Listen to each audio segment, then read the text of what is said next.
nutrient that I can think of for the peanut is calcium, because that's the most important thing. Peanut can fix the nitrogen, so there is no need of nitrogen for it. It's a good scavenger of phosphorus and potassium. Um, that's why. And also here in the soils, here where I am in Florida Panhandle, we did a good job in adding phosphorus, for like fertilizing for the phosphorus. And right now, if we go for the recommendation, we just need the maintenance recommendation for the phosphorus.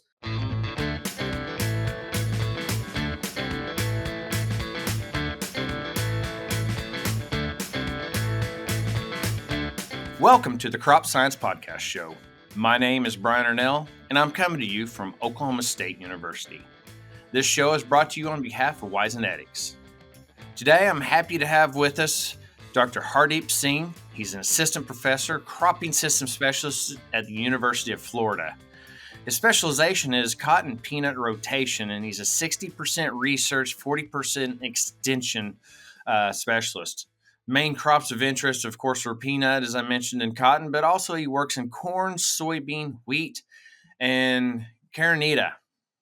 Approximately 80% of the agriculture and production is in the Florida Panhandle, is in cotton and peanut.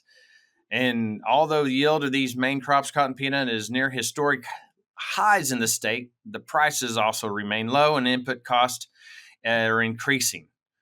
So Hardeep focuses on the fertilizer inputs and really trying to get them in and trying to increase efficiencies of that Florida Panhandle cotton and peanut rotation. Now, Hardeep, thank you so much for joining us today on the Crop Science Podcast. Thanks, Brian. Thanks for having me over here. It's a very good opportunity for me. So one, just take a few moments and share with the listeners about how you ended up at the University of Florida in your position. Okay, I will start with my like where it started. So when I say like started, it started from my childhood. So I'm basically from India, and I come from a farming background. Back in India, my family do own a farm, not as big as farm like the farms over here, but decent sized farm. And main rotation over there is cotton, wheat, rice. Those are the crops that we mainly grow. Since my childhood, I was helping my parents in the agriculture. So, just a fun fact, like that was kind of one excuse when there was a harvest season going on. It was excuse for me to be off from school. So it was fun. So I did my 10th grade, and there was a program to bring in rural students to a agriculture education, like bachelor's in agriculture. Most of people don't know it. Like there was a bachelor's immediately after 10th grade. So it was a 6-year program. I ended up, because I was having good knowledge, those were like not new things to me. And I got the admission in one of the like best agriculture university in India, Punjab Agriculture University. And I did my bachelor's over there in agriculture with diverse background in plant breeding and all other courses like agriculture economics, horticulture. um, Completing my bachelor's in 2015, I was like determined, like, okay, I'm really going for the research for my further studies. I was looking for the opportunities for my master's program here in US, and in the meantime, I started working as an agriculture officer in one of the bank, and I did interacted with the farmers over there, providing them loans, what they need, and all that kind of stuff. And in 2016, I came to Oklahoma State University, where I started my master's in horticulture. And I worked with the nutrient management in horticulture crops.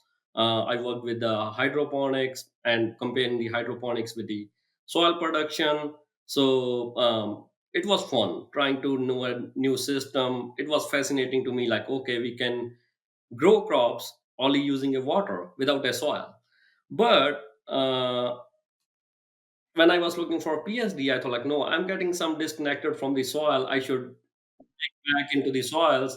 That's one reason for my PhD, I went back into the like normal production system. So for my PhD, again at Oklahoma State University, I got my PhD, and I worked on like looking at greenhouse gas emissions from the cover crops, how much nitrogen credit we can get from the cover crops to the falling crop. So we were focused on the summer cover crops. We were trying to bring some novel cover crops into Oklahoma production system, which are more drought tolerant and which can provide some nitrogen to the winter wheat. And at the same time, I was looking at the nitrous oxide emissions from those cover crops, like what are the best management practices to lower down the greenhouse gas emissions from those cover crop biomass. So I completed my PhD at Oklahoma State University, and then I started my postdoc at Kansas State University. It was basically the extension of the work that we did for my PhD, but it was a bigger project where I get to meet like different folks from the forage side, like how we can make use of those cover crops for the forage. So I was there for like a year, and it was a COVID time. I was working with USDA lab, and I was like mostly sitting at home and working on the data and that kind of stuff and publishing. That was my routine during that time. In 2022 April, I joined over here as a cropping system specialist, and the peanut was a new crop to me, but I like cotton was the one of the crop back in India. So it was kind of very. I was very happy with this opportunity to work on the crop which I've seen from my childhood, like growing. The cotton back in India is a lot different than cotton over here. We don't pick.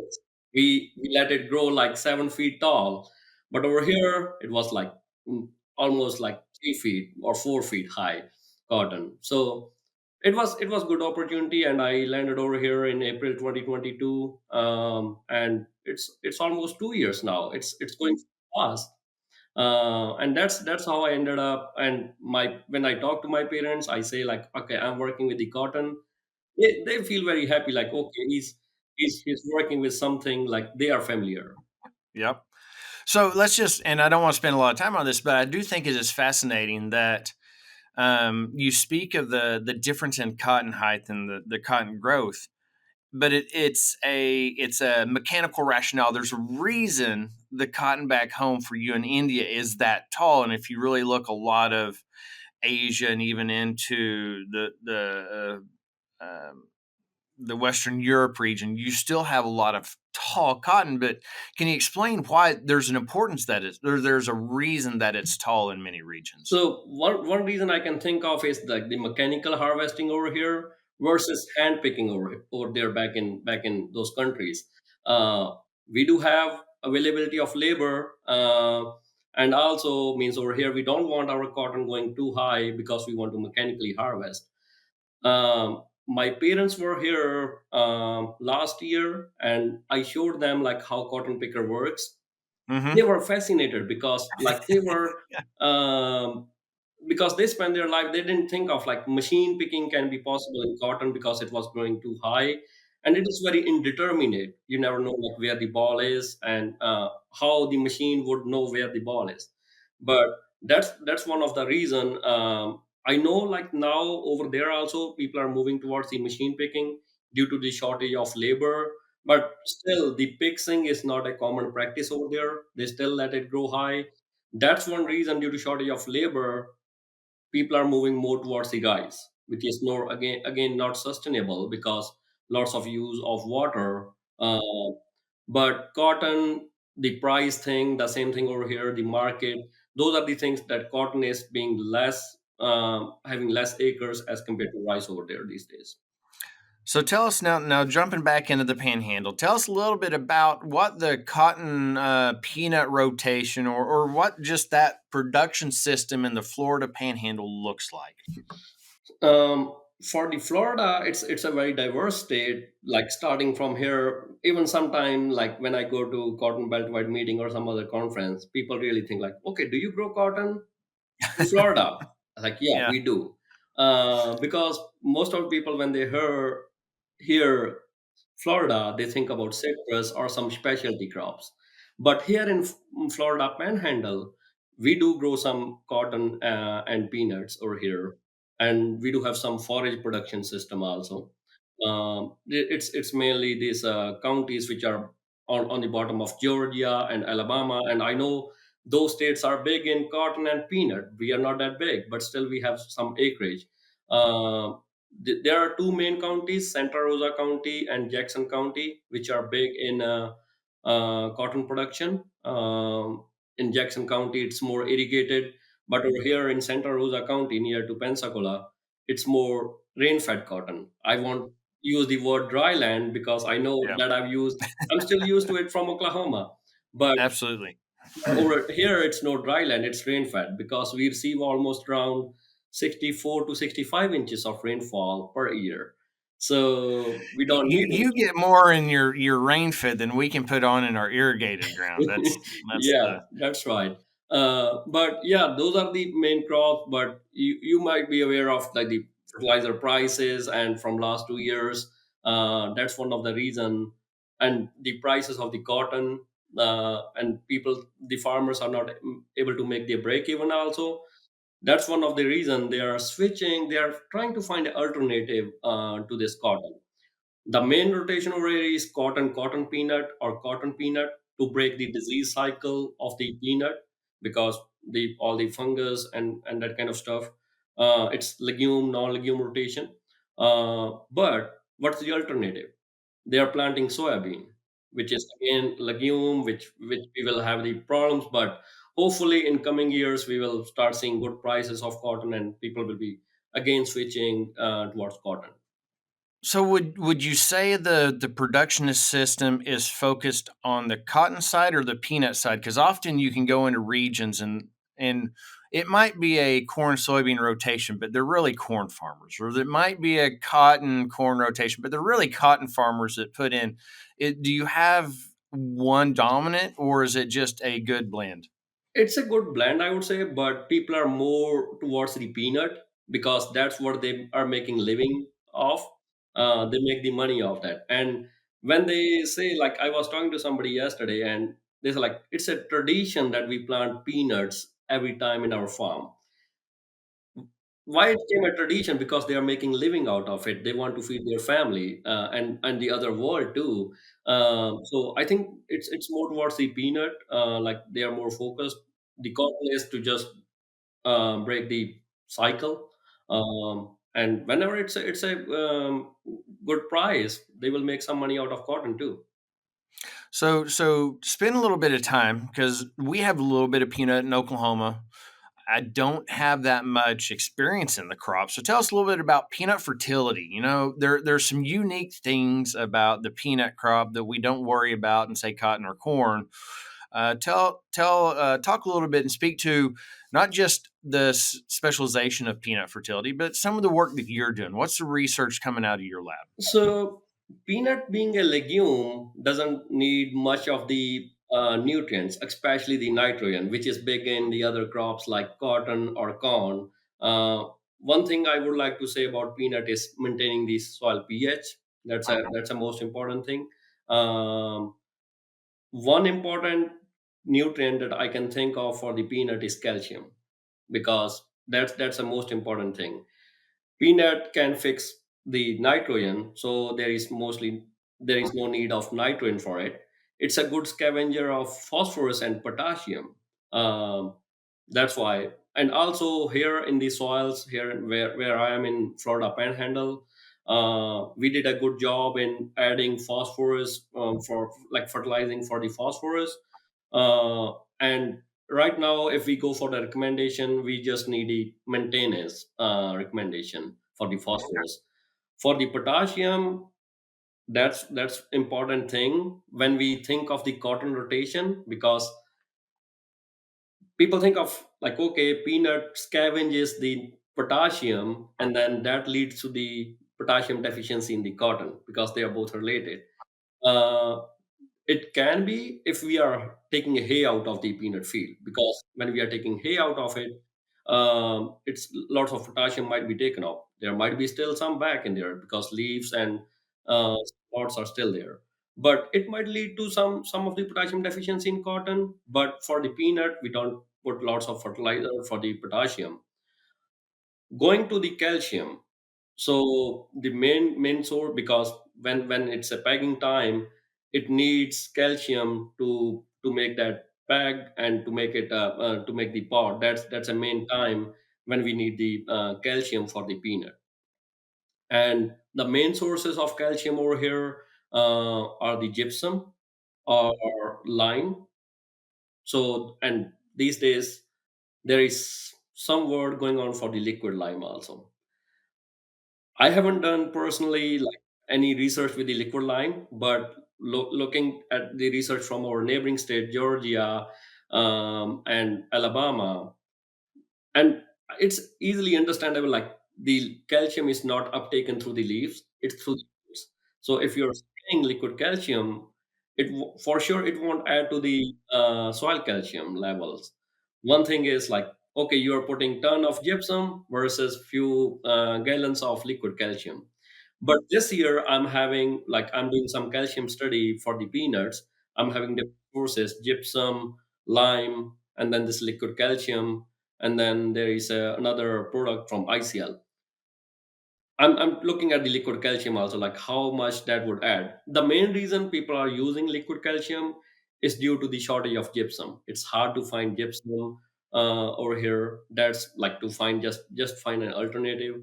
And some people even like I've listened to researchers saying it's just a snake oil. It won't work. But I'm looking forward to it. Like this season, I'm having two products of the liquid calcium this year into our trial.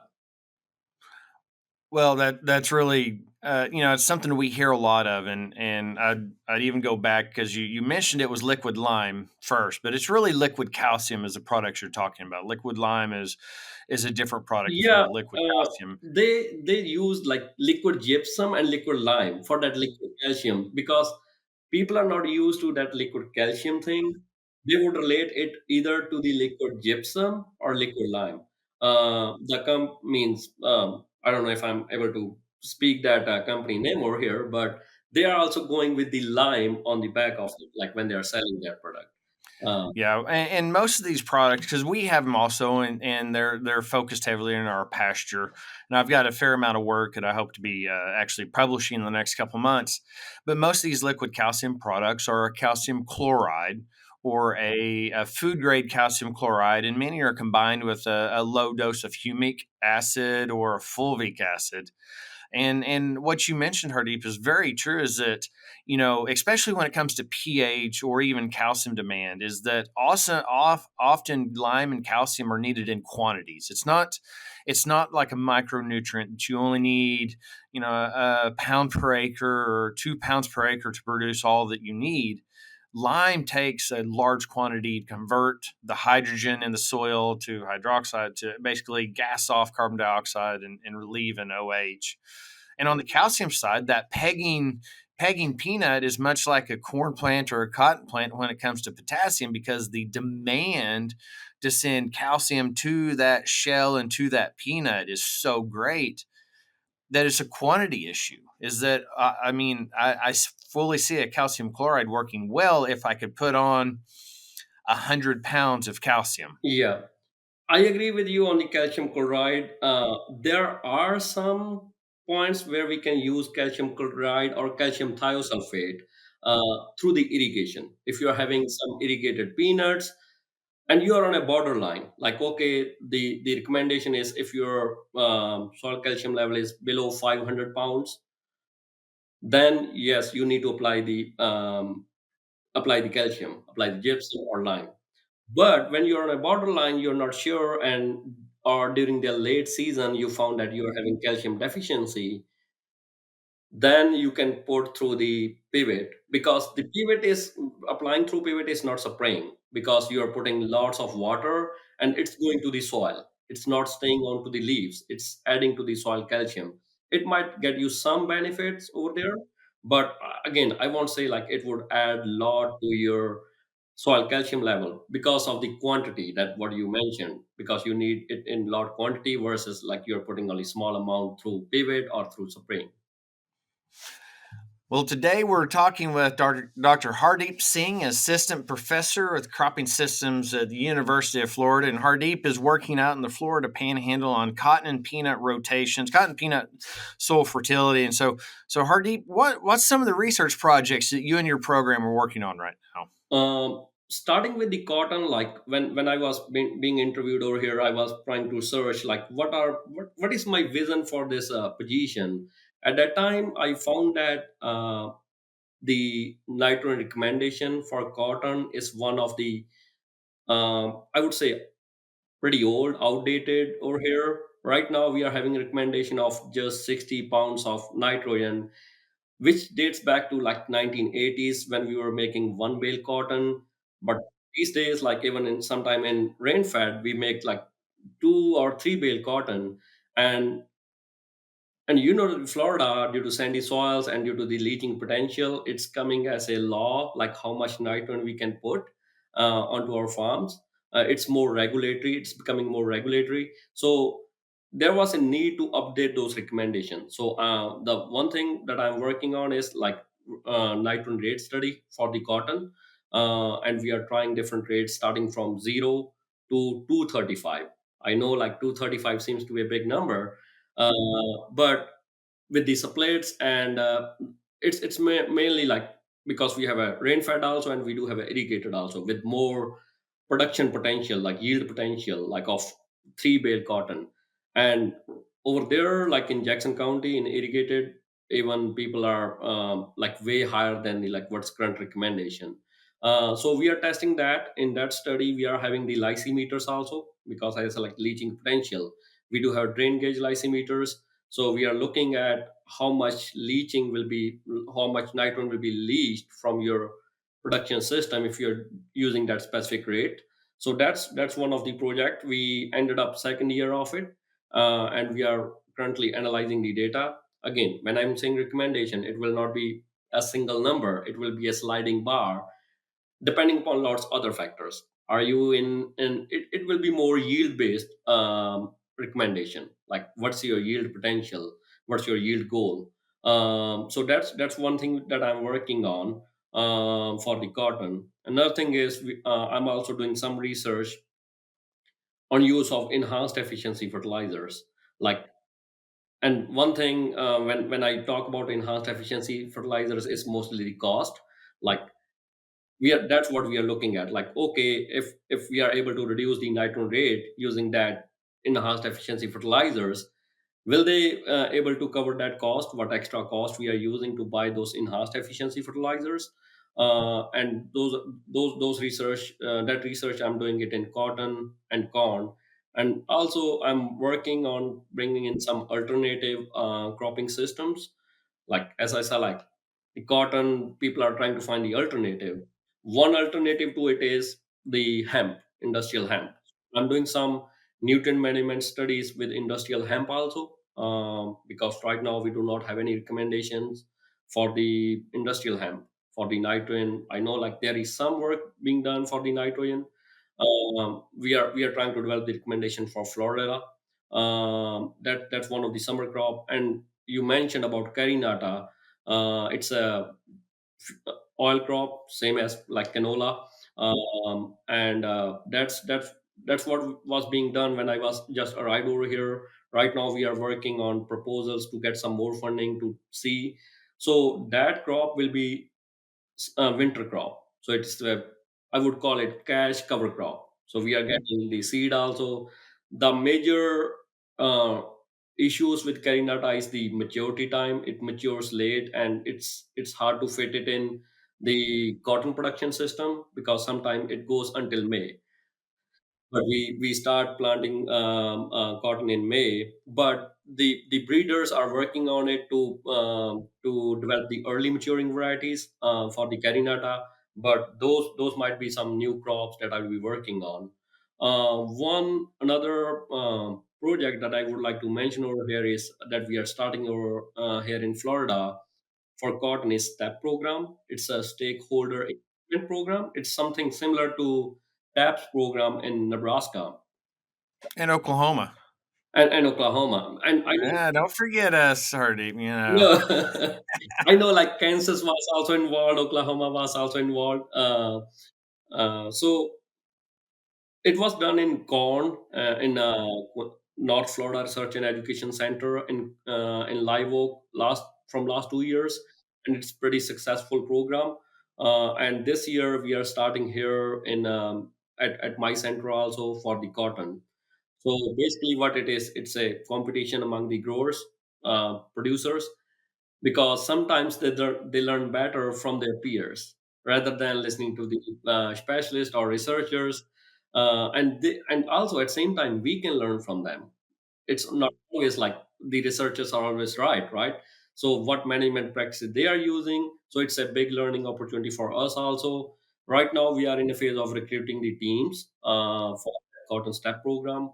So the management decisions will be the like what variety they want to grow. First thing is the cultivar, another is the nitrogen management, irrigation management, and then growth regulator use, like how much do they want to use picks or do they want to use stands and how much amount of it. And then there are two economics factors also, the insurance and the marketing, like how you market it. So at the end we will have two winners out of it, like who is the most resource efficient or who is the highest yielding, those kind of awards, and it comes with the monetary award to that team. And team can be like multiple farmers can come together, it can be extension agent, crop consultant, or some industry rep. So it's they can form a team and they can come up with a team. So that's another more extension focused program that we are starting over here at WFREC. Well, we've been a part of the taps, so we've wrapped up our corn taps because we did that for about 5 or 6 years, and so another, and we've done cotton for 2 or 3 years, and we're in our first year of wheat now. And so also share with listeners. So a cool thing also is that you get to, or one of the original ideas was that we can also give farmers access to technology, and so with the corn and cotton taps specifically, we had several soil moisture probe companies that were participating. We had several imagery companies that were participating, several genetics. And so it was really a learning process. As a scientist, it is extremely difficult to parse the data because it's what we would call a very messy data, because we have changes in cultivar, changes in population, and we do at Oklahoma always have a standard cultivar and so that we can compare management, all the management strategies back to genetics, so we can parse out, was it the choice of the genetic, or was it the management that led to the success? But it's a great fun program. We cannot say like what factor resulted into those results, because it's lots of variables in there. And I agree with you like on the different cultivars, and we are doing the same irrigation. Means as I said, like over here we are mostly the rain fed, but still we have an opportunity, like if somebody wants to irrigate, we are putting it under a lateral system. We do have a VRI on it, variable rate irrigation on it, and they got the opportunity for irrigation management, like again the different companies for different probes. So we have an irrigation person on it, and he will be taking care of that irrigation component. Yeah, it's a great program, and it was fun to see. There'd be years that the agronomy didn't matter; it was the marketing. If you Yeah. marketed the crop well, then you did the best. and Yeah. and it's also, the focus is never on maximum yield; it's usually focused on productivity. Correct? Yeah. So when we are recruiting the teams, you're right, it's more marketing. That's one question that I'm getting from like, okay, how those factors play a role in their from the farmers. And I do not have the expertise to speak more about the economics. We do have an economics person in there. I just route them to him to ask more questions. But I think on like mid-April we will have our kickoff meeting over there, like to the participating teams. We will explain all the rules and regulations, how that thing will work. So I'm excited about it. That's great.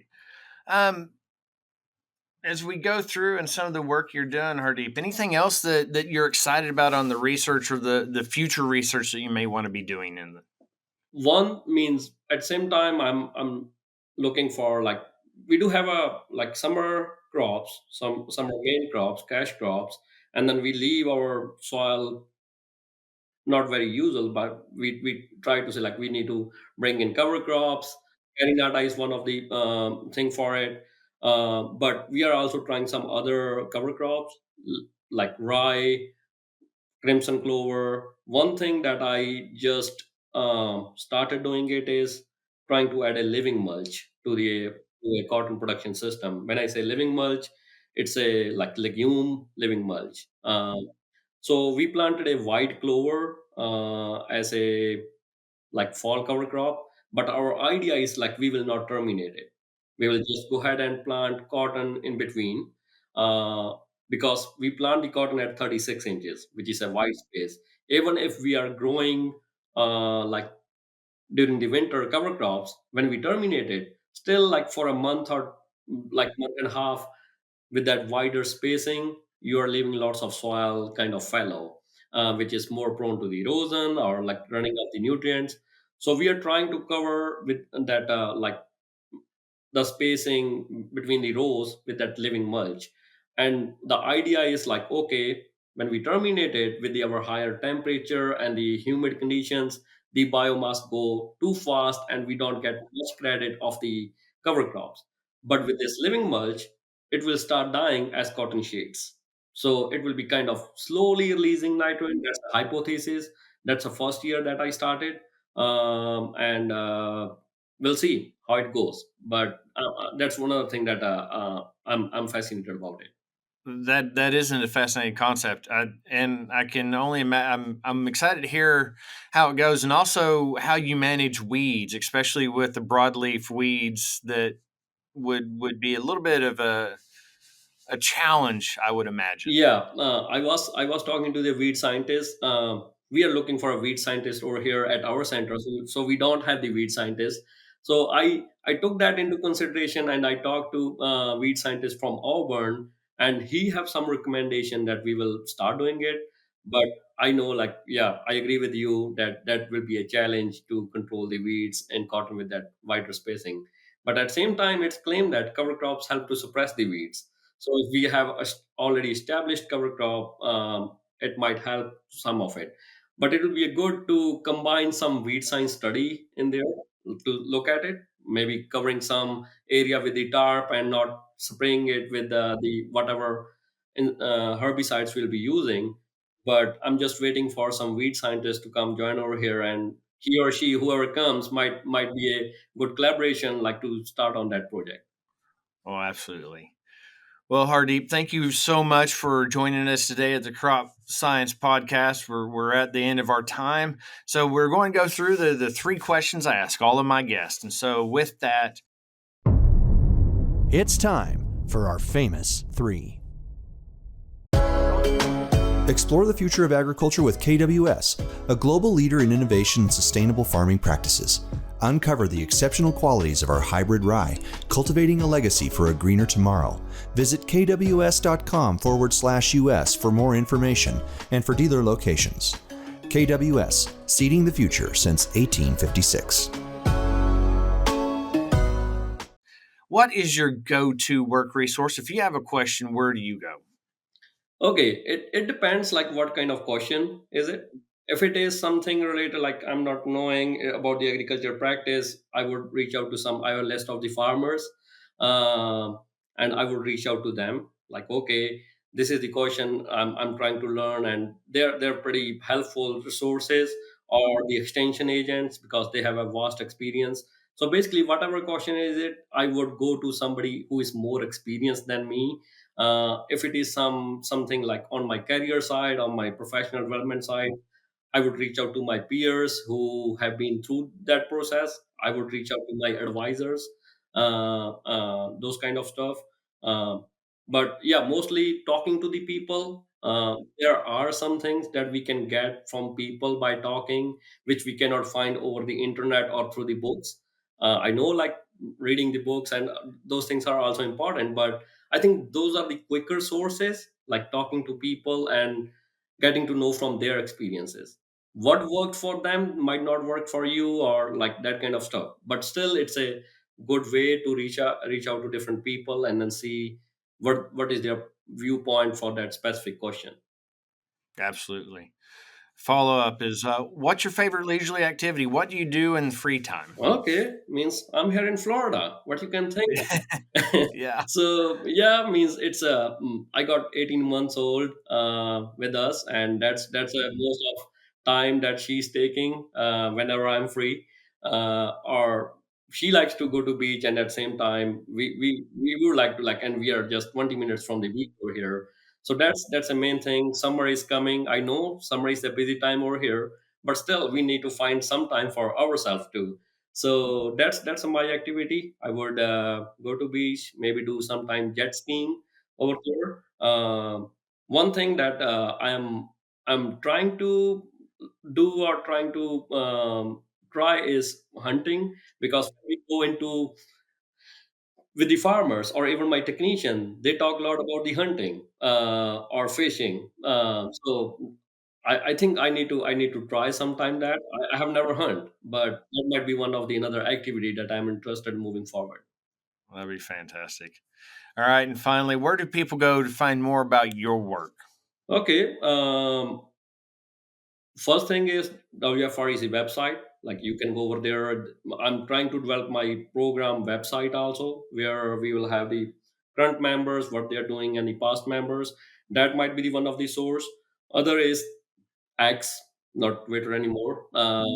So I try to be active on X, and I try to post our daily activities, what we are doing with the planting or different trials we are doing. So I try to post over there, and I encourage my group members, my team members, also do the same, so that it's visible. People know like what we are doing.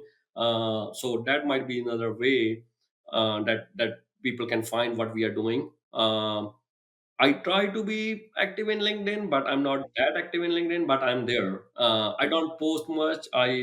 If somebody is looking for some help, I connect with people. I respond to, but I don't post that often on LinkedIn. But I post more often on X. X. Fantastic. So, Hardeep, thank you so much for joining us. This is Hardeep, Dr. Hardeep Singh, Assistant Professor, Cropping System Specialist at the University of Florida. And, folks, if you like what you heard today or in the past, hit that subscribe button and share it with your friends, share it with the folks you know and your colleagues and your peers. If you've learned something new, we want to share with you, and we hope that we're able to teach and to educate.